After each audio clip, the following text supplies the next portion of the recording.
Reciban cada uno de ustedes un afectivo saludo en esta noche.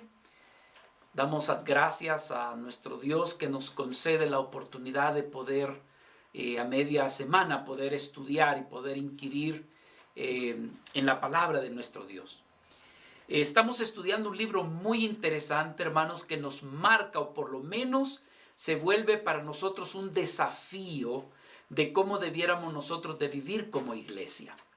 Hemos estado viendo el primer capítulo del libro de Hechos y hemos entrado un poco a lo que es el capítulo 2 de este mismo libro.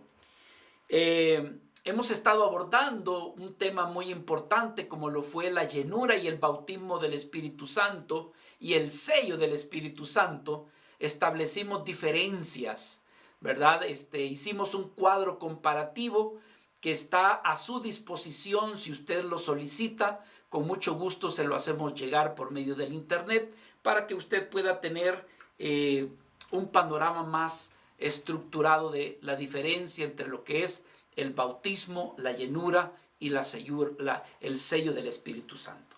Pero habíamos dicho que íbamos a continuar con la clase. Y hoy vamos a tomar del mismo capítulo 2 y vamos a estar viendo desde el versículo 5 hasta el versículo 13. Si le quisiéramos poner un título al estudio de esta hora, le diríamos que es Dando Testimonio con Poder, o poder para poder testificar efectivamente el Evangelio de nuestro Señor. Así que quisiéramos venir a Hechos capítulo 2. Si ustedes abren sus Biblias, vamos a leer desde el versículo 5 hasta el versículo 13. Moraban entonces en Jerusalén judíos, varones piadosos de todas las naciones bajo el cielo. Y hecho este estruendo, se juntó la multitud y estaban todos confusos porque cada uno les oía hablar en su propia lengua. Y estaban atónitos y maravillados diciendo: mirad, ¿no son galileos todos estos que hablan? ¿Cómo pues les oímos nosotros hablar cada uno en nuestra lengua en la que hemos nacido?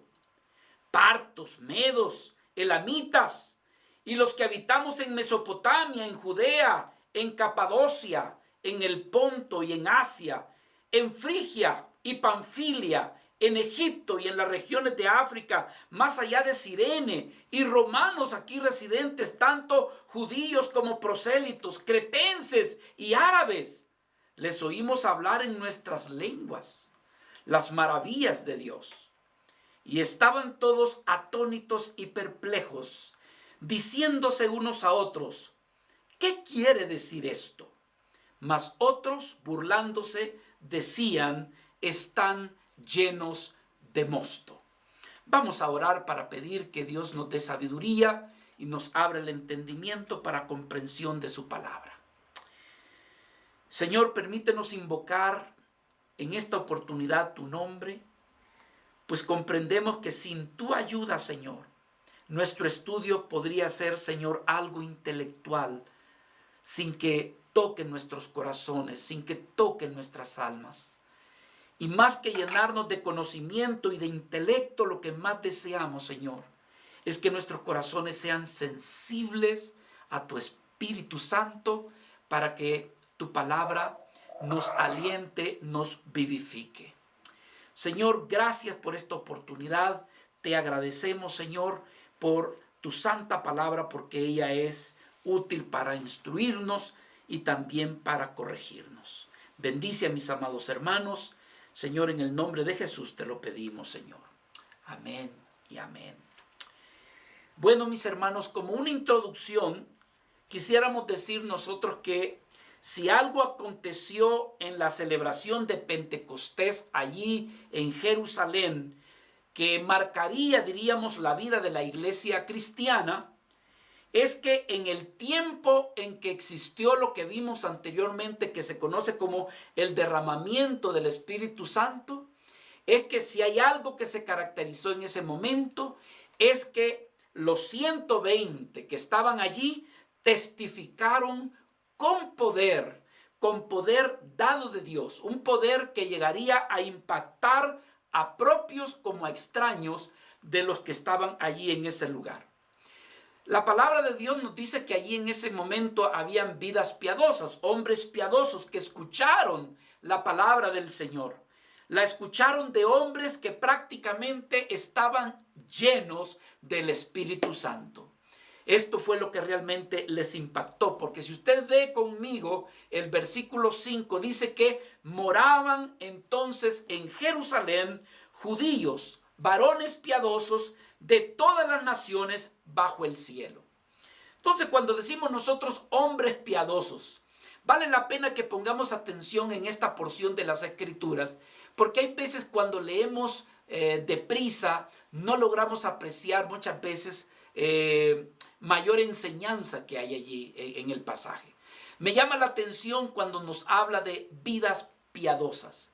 Hermanos, hoy en día pareciera ser que el tratar de vivir una vida piadosa como que es algo ya obsoleto, o como que es algo que ya no es algo alcanzable, que como que eso era quizás para aquellas vidas que vivían en retiros o que podían estar en un claustro o en un monasterio. Pero en realidad, mis amados hermanos, el vivir una vida piadosa es vigente, es decir, es para nosotros también. Y pedimos y oramos al Señor de que nos haga de ese tipo de personas, vidas piadosas. Pero la pregunta aquí, ¿y quiénes son los piadosos? Bueno, ya Pablo decía que en los últimos tiempos los piadosos iban a escasear. Pero ¿quiénes son los piadosos? Los piadosos, bueno, hermanos, eran en el contexto de, si interpretamos en el libro de Hechos, eran judíos peregrinos que vivían alrededor de lo que pudiera ser Israel. Algunos vivían, dijéramos, en Babilonia, en Siria, en África o en Cilicia. En algunos lugares alrededor de Israel eran judíos que ellos venían a adorar al Señor o venían a celebrar la fiesta de las primicias, que estaba también muy pegado con lo que es la fiesta de Pentecostés. Entonces, ¿quiénes son los piadosos?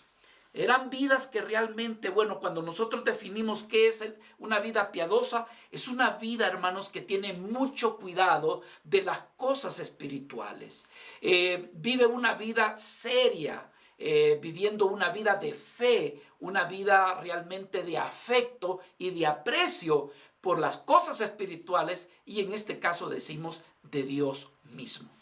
El pasaje nos dice que allí en Jerusalén moraban estas vidas que eran piadosas. Entonces decimos que eran peregrinos que se habían quedado allí en Jerusalén por algún tiempo, ¿verdad? Ellos habían venido de sus lugares donde se encontraban para visitar el templo, para llegar a Jerusalén y festejar la fiesta de las primicias y también la fiesta de Pentecostés. Creo que usted se recordará cómo era o por qué se celebraba esta fiesta de primicias y de Pentecostés. Bueno, en primer lugar, hermanos, cuando hablamos de la fiesta de las primicias y muy similar a la de Pentecostés, pues ellos lo que venían era para celebrar los primeros frutos de la cosecha. Es decir, era una muestra de gratitud a Dios, de decirle: Señor, has hecho que nuestras siembras fructifiquen, que nuestros sembradíos, realmente la cosecha, Señor, haya producido fruto. Y entonces de esto se hacía una fiesta, pero más que nada era también una acción de gracias. Pero lo segundo que se celebraba, usted recordará, que se celebraba el recuerdo del nacimiento de la nación de Israel cuando se constituyó como nación allá en el monte del Sinaí. ¿Verdad? Cuando, como dijimos nosotros anteriormente, que coincidió la fiesta de Pentecostés con el derramamiento del Espíritu Santo, que de allí algunos hermanos, algunas denominaciones, como han tomado ese avivamiento del Espíritu Santo, se han autodenominado y se han dicho que son pentecostales. Bueno, hermanos, el punto aquí es que nosotros decimos, los judíos estaban celebrando el día que se constituyeron como nación en el monte del Sinaí. Pero encaja perfectamente en el tiempo que el Espíritu Santo se derrama, y es donde algunos han dicho que a partir de allí se constituye el nacimiento de la iglesia cristiana. Nosotros dijimos con anterioridad que para nosotros, hermanos, la iglesia de Cristo viene inclusive desde el Antiguo Testamento, la iglesia del Señor. Y decíamos por dos palabras. La palabra hebrea allá es la palabra kahal, que significa los que han sido llamados a salir. Y el pueblo del Señor salió de Egipto para formar una nueva nación. Pero la palabra en hebreo es la palabra eclesía, que es sinónimo de la palabra hebrea kahal. Y esta palabra eclesía significa los llamados a salir para. Y en este caso coincide los llamados a salir del mundo para ir en pos de nuestro Señor. Entonces, hermanos, encajó exactamente, ¿verdad? No es casualidad. Creo que el Señor lo tenía todo bien calculado, que en esa fecha la iglesia cristiana habría de manifestarse con poder en el tiempo de Pentecostés. ¿Qué se iba a celebrar ahí en ese tiempo? Hermanos, iban a aparecer los primeros frutos espirituales, los nuevos creyentes, así que eso iba a ser motivo de fiesta, motivo de gozo. Lo que el pueblo judío estaba celebrando de los frutos, los que eran creyentes podían celebrar la cosecha que estaba haciendo el Señor de los nuevos cristianos. Mis amados hermanos, ¿cómo nos sentimos en la iglesia cuando verdaderamente vemos que en la iglesia ha habido un verdadero convertido, un verdadero nacido? No ese que levantó la mano y dijo la oracioncita de que yo recibo a Cristo como mi Salvador. Puede que sí, pero el punto es que hay evidencias de ese nuevo nacimiento. ¿Cómo nos sentimos nosotros? Todos los demás nos sentimos con mucha alegría. Es como cuando una madre ha dado a luz a su hijito. Es motivo de gozo, es motivo de alegría. Cuando habla, cuando ríe, todo nos causa expectativa, ¿no es cierto? Pues mis amados, en tiempo de Pentecostés, también el Señor estaba haciendo su cosecha. Porque nuevas vidas, más de 3,000 personas de un solo, se habrían convertido. Y dígame si usted, si no era motivo de gozo, de alegría, ¿verdad? Pero bien, hermanos, estas vidas piadosas, o sea, vidas que eran reverentes, vidas que eran cuidadosas, habían llegado allí. Eran vidas que probablemente, hermanos, eran vidas que estaban ya en las tierras de los elamitas, Capadocia, quizás por esos lugares de Asia, algunos lugares de África. Eran judíos que ahora habían venido para celebrar lo que era la fiesta de las primicias. Pero algo muy interesante, hermanos, esto era una costumbre y también diríamos parte de mandamiento de las vidas piadosas, porque hay judíos que poco le importaba si iba a Jerusalén o no iba, pero los que eran piadosos, los que amaban al Señor, los que amaban la fe en Dios, esos piadosos, hermanos, ellos sabían que una vez al año tenían que dejar de donde ellos se encontraban para venir a Jerusalén. ¿Por qué? Bueno, ya estaba escrito en el libro de Deuteronomio de que ellos habrían de ir para adorar al Señor. En el capítulo 16 y versículo del 15 en adelante, encontramos este mandato de parte de Dios para su pueblo. 7 días celebrarás fiesta solemne a Jehová tu Dios en el lugar que Jehová escogiere, porque te habrá bendecido Jehová tu Dios en todos tus frutos y en toda la obra de tus manos, y estarás verdaderamente alegre. 3 veces cada año aparecerá todo varón tuyo delante de Jehová tu Dios en el lugar que él escogiere, en la fiesta solemne de los panes sin levadura, y en la fiesta solemne de las semanas, y en la fiesta solemne de los tabernáculos, y ninguno se presentará delante de Jehová con las manos vacías. Es decir que entonces estos que eran piadosos, los que temían al Señor, abandonaban su ciudad o donde estuvieran para venir y adorar en Jerusalén. De esta costumbre, mis amados hermanos, aparecen prácticamente 15 salmos que nos hablan de ir y de subir a Jerusalén para adorar al Señor, ¿verdad? Hay más de como 15 salmos que todos están en referencia de ven, vamos, subamos a la casa del Señor. Uno que es más popular, que hasta lo cantamos, es el Salmo 122, versículo 1, 2 y 3. Dice el Salmo así: yo me alegré con los que me decían, a la casa de Jehová iremos. Nuestros pies estuvieron dentro de tus puertas, oh Jerusalén. Jerusalén que se ha edificado como una ciudad que está bien unida entre sí.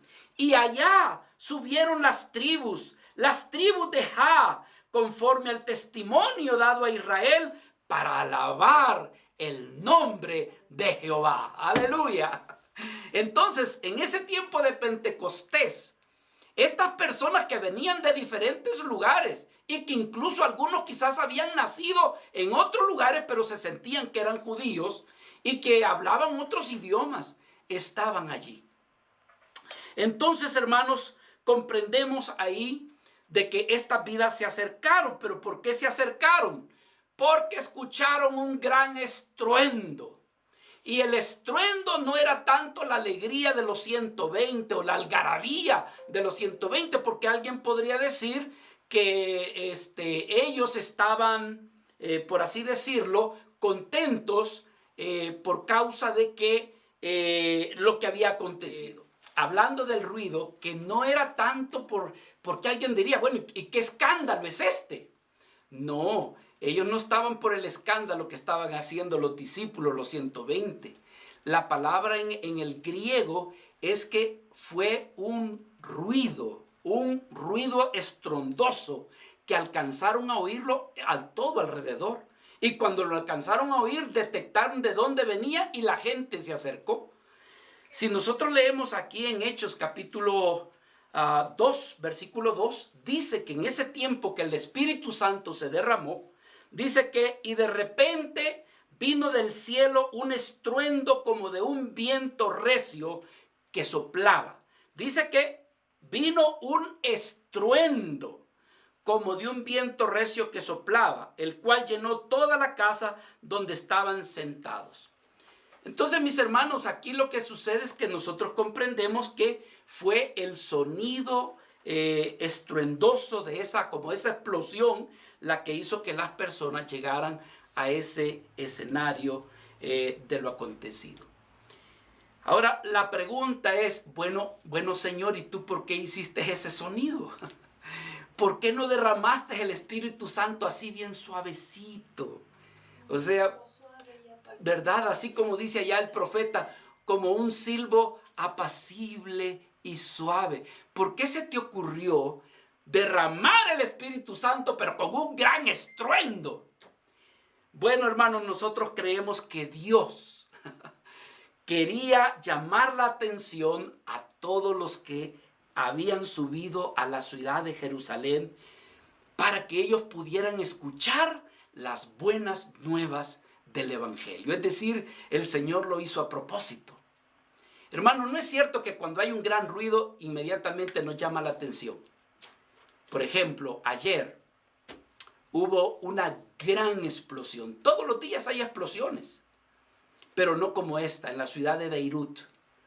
Hermano, una explosión tremenda que se dice, hermanos, que 10 kilómetros a la redonda todo quedó impactado.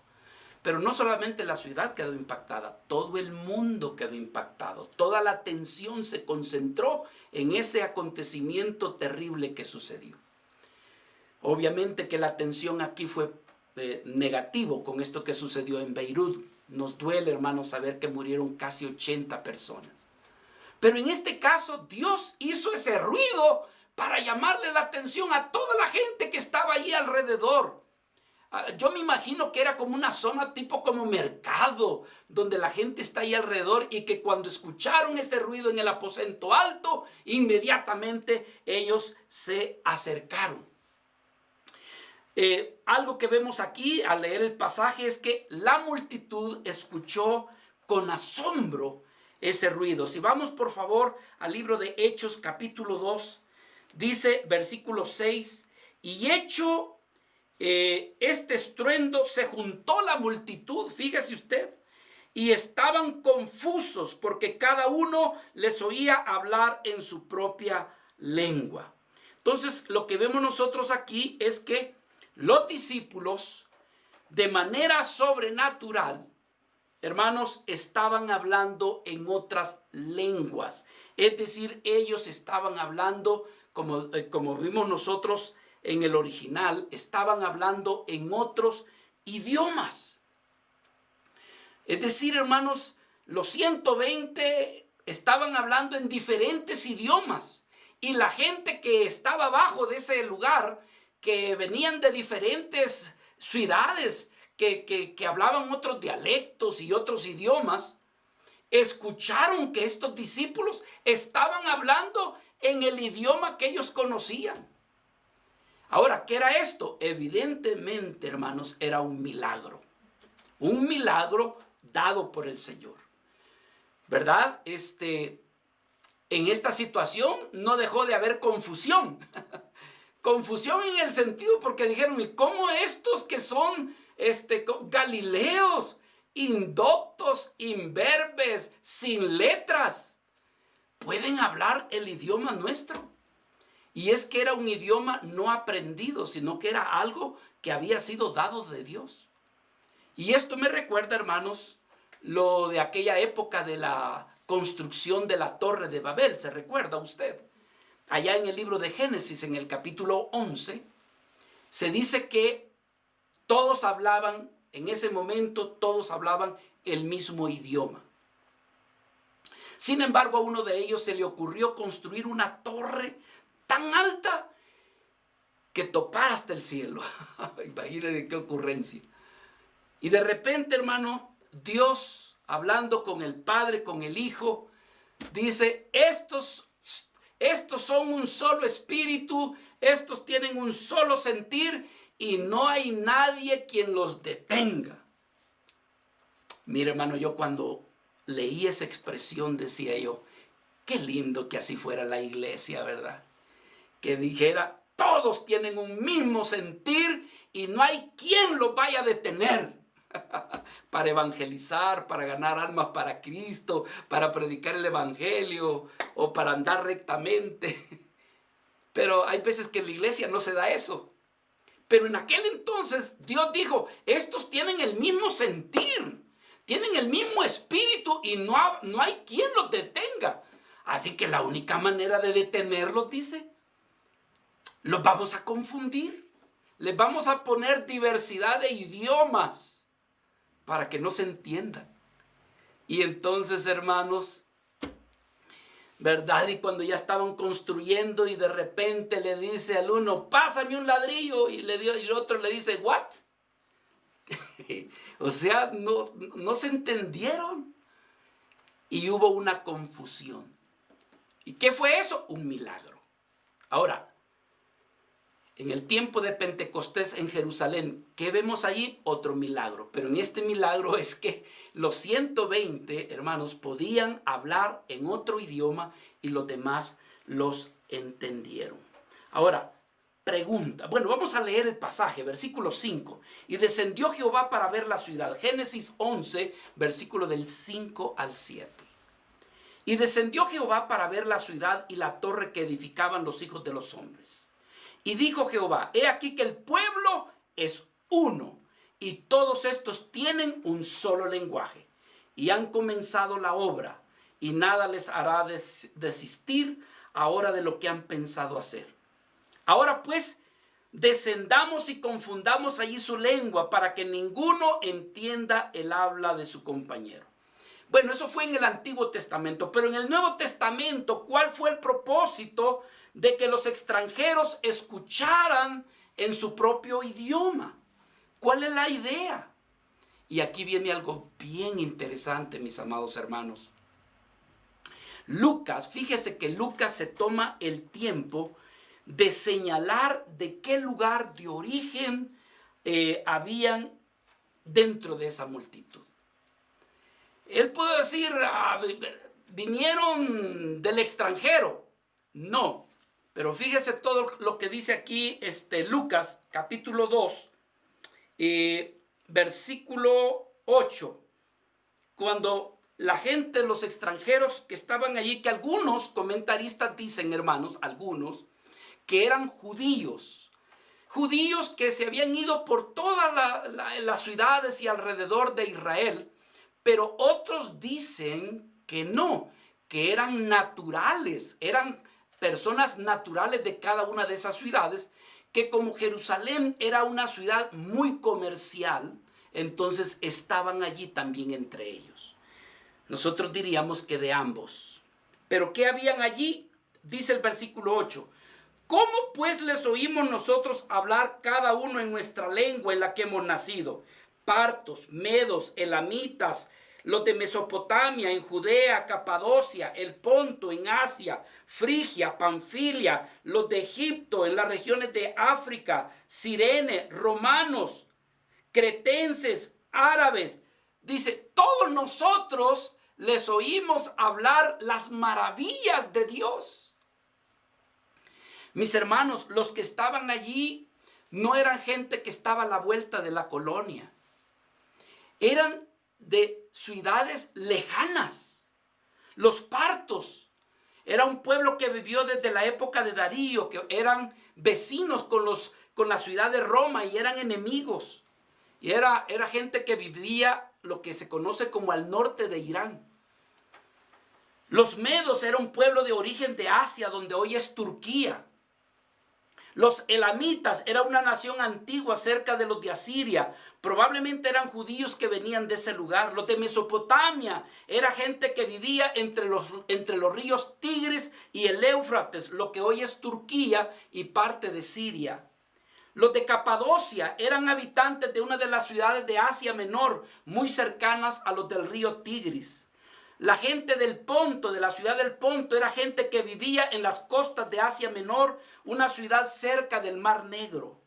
Los de Asia, eran diferentes gentes de diversas ciudades de Asia. Los de Frigia, esto estaba compuesto por 4 ciudades que estaban bien ubicadas en Asia Menor. Panfilia era una provincia romana, región situada en la costa del sur de Asia Menor, entre Licia y Cilicia. Los de Egipto, ustedes ya saben dónde está Egipto. Los de África, pues ya también. Ahora, cuando se habla de África, se cree que eran los que estaban al norte de África, que habían llegado a Israel. Los de Cirene, los romanos, los cretenses, los árabes. Mis amados hermanos, era gente que venía de lugares lejísimos, que se tardaba días para llegar de donde salieron para llegar a Jerusalén. Ahora, entonces, aquí el propósito, preguntándonos nosotros, ¿cuál es el propósito de que estuvieran allí justamente en ese momento? ¿Por qué? ¿Por qué el Señor lo hizo de esa forma?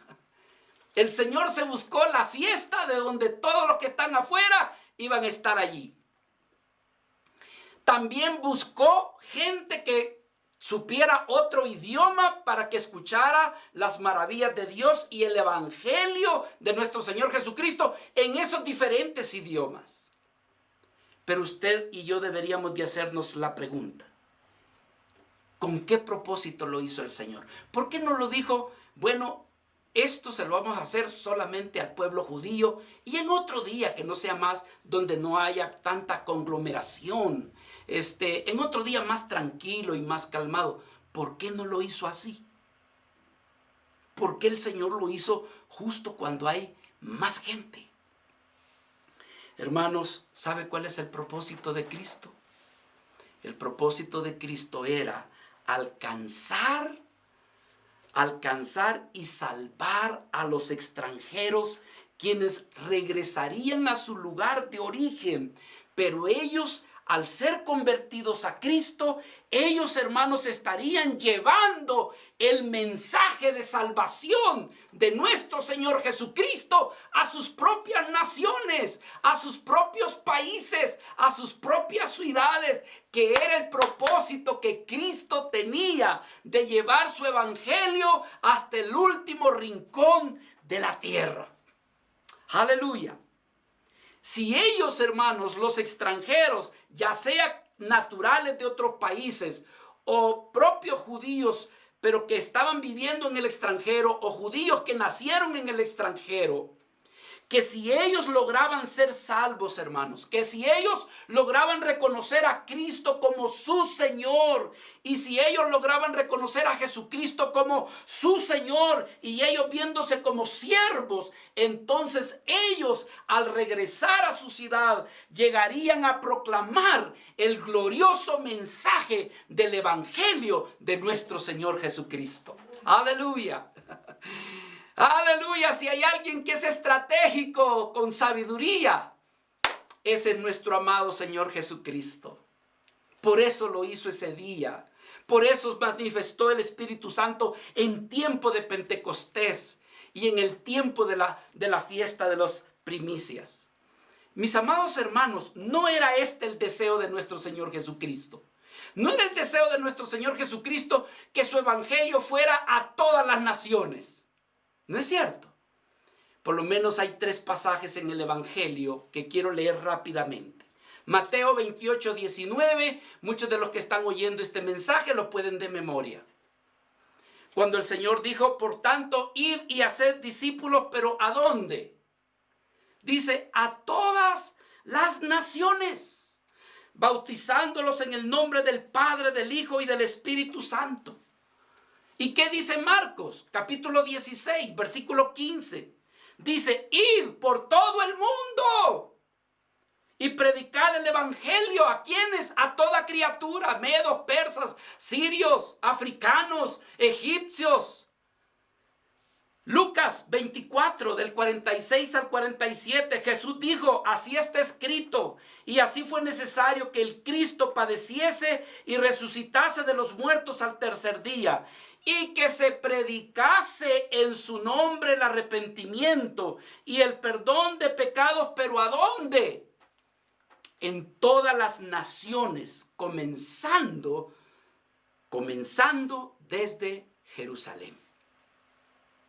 Y no así también dice Hechos capítulo 1 versículo 7, dice en el versículo 8, pero recibiréis poder cuando haya venido sobre vosotros el Espíritu Santo, y me seréis testigos en Jerusalén, en toda Judea, en Samaria y hasta lo último de la tierra. Mis hermanos, ¿no era ese el propósito del Señor? ¿No era ese su plan? Por supuesto que sí. El plan era alcanzar a los perdidos. El plan era que habría de extenderse el reino de los cielos en este mundo, para que más vidas adoraran a Dios, para que más vidas amaran al Señor, para que más vidas fueran salvas de la condenación eterna. Porque la Biblia dice que el que cree en Cristo es salvo, pero el que no cree ya está condenado. Y por eso es que el Señor, hermanos, si este mensaje no fuera urgente, Él no hubiera hecho todo lo que hizo. Pero Él hizo todo lo que hizo porque el mensaje de salvación, el de salvar a otros, el del que el reino de los cielos se extienda, es un mensaje de urgencia. El deseo de Dios el Padre, mis hermanos, y el de su Hijo Jesucristo en realidad es el de alcanzar y de salvar a las almas que están perdidas. Esa es una realidad que nosotros como iglesia nos debería de calar hasta los huesos. Para, hermanos, para hacernos vidas que realmente sintamos la carga del Padre, la carga del Hijo, y que vayamos en pos de aquellos que no conocen al Señor. Y que si yo no siento esa carga, yo tengo que decirle a Dios, Señor, haz que tu Espíritu Santo despierte en mí la carga de poder alcanzar a otros para Cristo. Dios, por ejemplo, mis hermanos, ¿Por qué cree usted que hizo la nación de Israel? ¿Por qué Dios tomó a Israel como el pueblo escogido de él? Porque si hay alguien que ha sido predestinado, escogido por él, ese ha sido Israel. ¿Pero por qué lo hizo? Porque Israel era un país noble, obediente, ¿o no? El Señor dijo, de todas las naciones tú eres de las peores, le dice a Israel. Pero con todo y eso te he escogido como mi pueblo. Ahora, ¿para qué lo escogió? Hermano, Dios escogió a Israel para que otras naciones también fueran salvas. Dios levantó a Israel para que fuera luz de las demás naciones.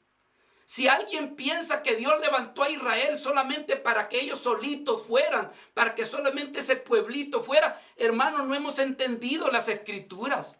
Dios levantó a Israel para que Israel, siendo pueblo de Dios, fuera modelo, fuera ejemplo, fuera luz. Y todas las naciones alrededor de ellos se convirtieran y admiraran que grande es el Dios de Israel. Aquí en el libro de Isaías, capítulo 49, versículo del 6 al 7, hay una doble interpretación. Por un lado se nos habla del Mesías, de Cristo, pero por otro lado, esta misma interpretación paralela se nos habla de la nación de Israel. Dice, poco es para mí que tú seas mi siervo, se está refiriendo a la nación de Israel, para levantar las tribus de Jacob y para que restaures el remanente de Israel. También te di por luz de las naciones, para que seas mi salvación hasta lo postrero de la tierra. Así ha dicho Jehová, Redentor de Israel, el santo suyo, al menospreciado del alma, al abominado de las naciones, al siervo de los tiranos. Verán reyes y se levantarán príncipes y adorarán por Jehová, porque fiel es el santo de Israel, el cual está diciendo a Israel, el cual te escogió. Es decir, hermanos, que estas vidas, Israel fue una nación escogida, pero para que ellos alcanzaran a otros. Pero Israel no lo entendió. Se volvió un pueblo egocéntrico, solamente para ellos. A los de otras naciones los veía raros, ¿verdad? Pero ellos, el pueblo de Israel, un pueblo celoso, cercado, hermanos, que no quería que las demás, y Dios le dijo, yo no te hice para eso. Yo no te hice para que fueras una nación egoísta, sino para que fueras ejemplo, para que alcanzaras a otros. Y Dios no cambia, hermano. Dios es el mismo, porque cuando vemos la historia, vemos los profetas, vemos los reyes, el mensaje no cambia. Por ejemplo, en el libro de Ezequiel, vaya conmigo al libro de Ezequiel, y para que vea usted cómo Dios ama, hermanos, a la vida que está perdida, a la vida que realmente, hermanos, no conoce de Dios y es considerada como impío. Ezequiel capítulo 3, versículo, déjenme ver, hermanos, versículo 18. Cuando yo dijere al impío, de cierto morirás, y tú no lo amonestares, ni le hablares, para que el impío sea apercibido de su mal camino, a fin de que viva, el impío morirá por su maldad, pero su sangre, dice, demandaré de tu mano. Ahora, no se aflija si esto es con usted, no es con usted, pero el Señor aquí está dando principios. Pero si tú amonestares al impío y él no se convirtiere de su impiedad y de su mal camino, él morirá por su maldad, pero tú habrás librado tu alma. Si el justo se apartare de su justicia e hiciere maldad y pusiere yo tropiezo delante de él, él morirá porque tú no lo amonestaste, en su pecado morirá. Y sus justicias que había hecho no vendrán en memoria, pero su sangre demandaré de tu mano. Pero si al justo amonestares para que no peque y no pecare, de cierto que esa vida vivirá, porque fue amonestado y tú habrás librado, ¿qué dice? Su alma. Versículo 23. Bueno, vamos a llegar hasta aquí por el tiempo. Entonces, hermanos, vemos cómo Dios se interesa por alcanzar las almas que están perdidas. Entonces, ¿por qué hizo Dios lo que hizo Dios allá en Jerusalén cuando el derramamiento del Espíritu Santo vino y los 120 predicaron y estaban allí gente de otros lugares? Porque quería alcanzarlos con el Evangelio. Jesús, hermanos, ha sido el principal evangelista. Y como bien decía Selene el día de ayer, Jesucristo es el primer misionero que Dios ha enviado para alcanzar a los perdidos. Un pasaje tan claro lo vemos en Juan capítulo 3, versículo 16. Porque de tal manera amó Dios al mundo, que dice que Dios ha dado a su Hijo unigénito, para que todo aquel que en Él cree, dice, no se pierda, mas tenga vida eterna. Pero vea al misionero, versículo 17, Juan 3, 17. Porque no envió Dios a su Hijo al mundo para condenar al mundo, sino para que el mundo sea salvo por Él. El que en Él cree no es condenado, pero el que no cree, dice, ya esa vida ya está condenada porque no ha creído en el nombre del unigénito Hijo de Dios. Hermanos, Dios envió a su misionero. ¿Quién es el misionero? Jesucristo, para alcanzar a los perdidos. Y esta estrategia del tiempo de Pentecostés, del estruendo y de las lenguas, llevaba esa connotación, llevaba ese propósito, alcanzar a los que todavía no habían creído. Que los que creyeran en ese momento, que se veían que eran de otras naciones, al regresar a sus naciones, ellos llevaran el mensaje del Evangelio, el mensaje de salvación. Bueno, hermanos, y la gente que estaba allí, ¿qué fue lo que oyó de ellos? Los 120, ¿qué estaban diciendo? Es interesante que el versículo 11 dice que lo que estaban hablando, las lenguas o los idiomas que estaban expresándose, lo que estaban expresando era, dice el versículo 11, las maravillas de Dios. Es decir, que ellos escucharon el testimonio personal que los apóstoles, los discípulos tenían, y que ahora de la experiencia que ellos habían vivido y que habían conocido de Cristo, ahora ellos estaban dando testimonio. Mis hermanos, más adelante, minutos más adelante, Pedro vendría como un mensaje unánime a decir las maravillas de Dios, pero también a proclamar el evangelio de salvación de nuestro Señor Jesucristo. Pero algo interesante, hay algo importante a considerar en este testimonio de ellos. Mis hermanos, hay veces que nuestro mensaje no es efectivo. ¿Por qué no es efectivo? No es efectivo porque muchas veces lo que estamos transmitiendo solamente es conocimiento, pero no hay vivencia. Créanme, hermanos, que lo que más impacta algunas vidas es la vivencia, la experiencia, más aunado el conocimiento que se tiene de esa vivencia. Es decir, que Pedro y los 120 no estaban teorizando. Ellos estaban llenos de gozo, de alegría.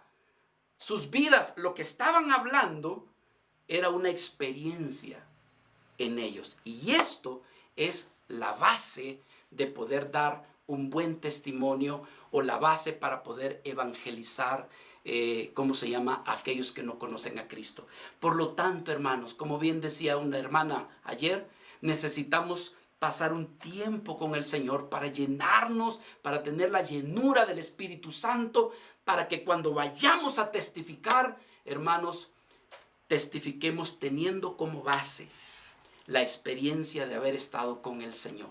Y que no solamente compartamos versículos bíblicos, Romanos 3:10, Juan 3:16, y etcétera, etcétera. Más que eso, la vivencia. Que las personas que escuchan lo que les compartimos realmente puedan decir, mire, no le entiendo mucho, pero lo que usted me está diciendo me está llegando al corazón. ¿Me entiende, hermano? Entonces muchas veces necesitamos eso. Por eso es que nuestro Señor Jesucristo dijo, pero recibiréis poder cuando haya venido sobre vosotros, ¿el qué dice? El Espíritu Santo. Y me seréis testigos en Jerusalén, en toda Judea, en Samaria y hasta lo último de la tierra. Finalizamos, hermanos, leyendo lo que dice aquí en el versículo 11, 12 y 13 del libro de Hechos. Hechos capítulo 2, versículo 11, 12 y 13. Y es que ante la evangelización y aunque haya todo poder, no cabe la menor duda de que siempre vamos a encontrar diferentes reacciones. Cretenses y árabes les oímos hablar en nuestras lenguas las maravillas de Dios. Y estaban todos atónitos y ¿qué dice? Y perplejos, diciéndose unos a otros, ¿y qué quiere decir esto? Mas otros, burlándose, decían, ellos están llenos de mosto, o sea, están borrachitos. Es lo que estaban diciendo. Mis amados hermanos, queremos finalizar diciendo que sí es cierto. Cuando nosotros hablamos de Cristo vamos a encontrar diferentes reacciones, ¿verdad? Todos, en esta porción que leemos, dice que todos estaban asombrados, impresionados, maravillados con lo que estaba pasando. Pero con todo y eso encontramos dos grupos. Algunos de los que se acercaron allí se vieron atraídos, sí, por el ruido, pero sí también por lo que estaban testificando. Ellos estaban perplejos, estaban admirados, había cierta confusión porque decían, ¿cómo es posible que esta gente está hablando en el idioma que yo hablo, de donde yo vengo? Entonces, estas vidas, hermanos, se sentían atraídos y estaban allí cautivados por el Espíritu Santo. Sin embargo, había un segundo grupo que se burlaba, que los menospreciaba, o decían, estos están borrachos, miren qué alegría, miren qué risa. Y entonces salió Pedro y le dice, no se equivoquen, les dice, ¿cómo van a creer que ellos están borrachos si apenas está temprano, es de mañana, los borrachos es de la tarde, de la noche? Pero estamos apenas en la hora tercera, le dice, o novena. No es tiempo para que se emborrachen. Lo que pasa es que están llenos del Espíritu Santo. Este gozo y esta alegría y esto que ustedes ven en ellos es la manifestación de Dios en sus corazones.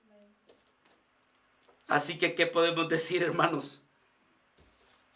¿Cuánto necesitamos de ese gozo? Aunque la gente nos diga que estamos loquitos o borrachos, ¿verdad, hermanos? Pero no, hermanos, que tal gozo y tal alegría y tal manifestación fuera por causa de ser llenos o por causa que se ha derramado el Espíritu Santo en nuestros corazones. A este predicador llamado Moody, le dijeron, él era un pastor exitoso, un evangelista, llenaba templos, llenaba, ¿qué le puedo decir? Gente que lo escuchaba. Pero de repente llegaron dos ancianitas y le dijeron, doctor Moody, a usted lo que le hace falta, le dijo, es que usted reciba del derramamiento del Espíritu Santo. Y dice, mejor oren porque la gente se convierta. Diga, si yo conozco del Espíritu Santo, oren porque la gente reciba a Cristo mejor, oren por la campaña.